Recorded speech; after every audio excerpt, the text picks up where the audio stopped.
Conversations with Sandra.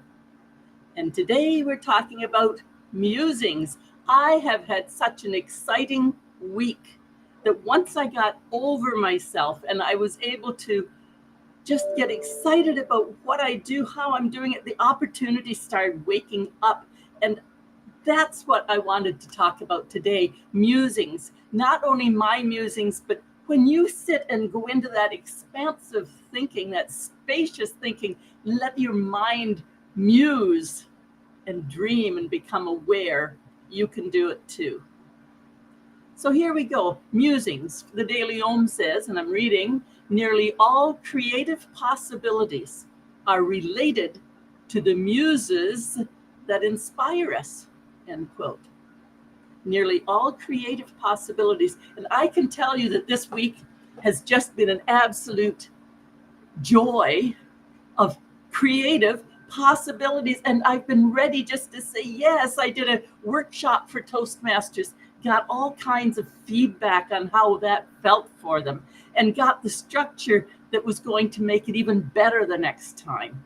I just met with my pod, and we recognized that we've just changed so much over these last 12 weeks that we've been in an intensive course together. I was speaking with my friend Baron Ochola in Uganda this morning. We are co-authoring a book. Can you imagine? Baran has been in my interviews before, and I must get those interviews going again. But creative possibilities blossom when we're just in it, musing, thinking, reflecting.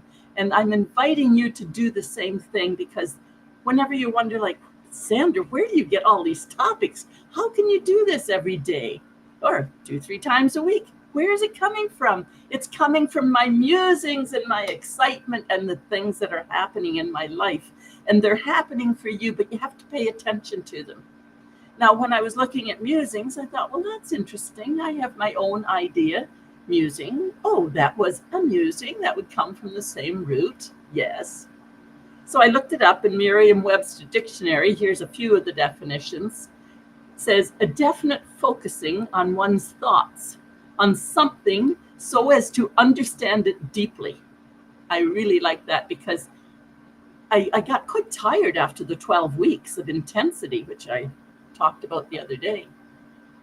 12 weeks of intensity at this age, plus being the executor, plus my financial business, plus my Toastmaster. You know, your life is the same as mine.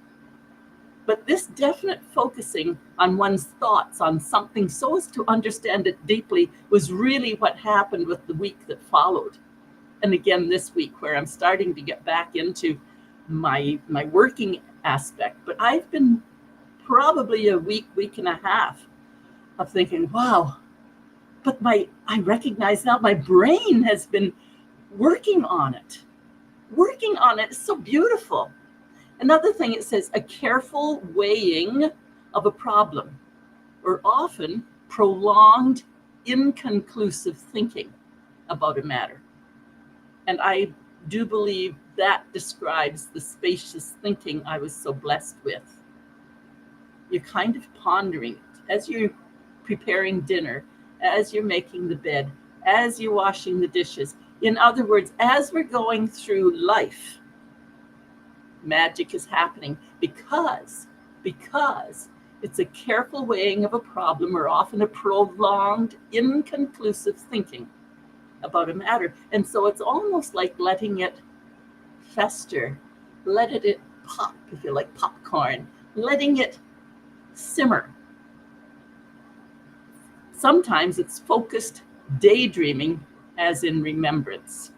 Now that makes me think about when my son passed in May, and I had very much a couple of weeks of kind of dampened spirit. And yet on the other hand, I could look up at his photo and do lots of musing and remembering and laughing a little bit with him, crying a little bit here and there, and really musing on a remembrance.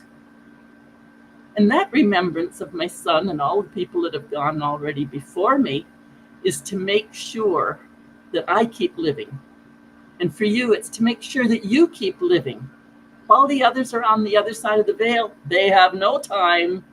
They're just busy with doing whatever they're doing, but their time is only here on earth. So they have no difference of opinion, no time. It's us. And what we do with that is sometimes added into all those voices that we get going on in our head about guilt and anger and frustration and regrets. And I'm inviting you now. I'm inviting you now to let your musings not be the heavy stuff. Let your musings be the spacious thinking of living forward, of becoming. This work that I have done for decades on myself to change whoever you see in front of you, it's the same work that I do now with others. And I invite you to choose to live, get the same freedom for yourself. It's Coach Sandra, Compassionate Queen of Straight Talk. You can do it, and you know very well that I can help. Have a wonderful, wonderful weekend. It's Friday.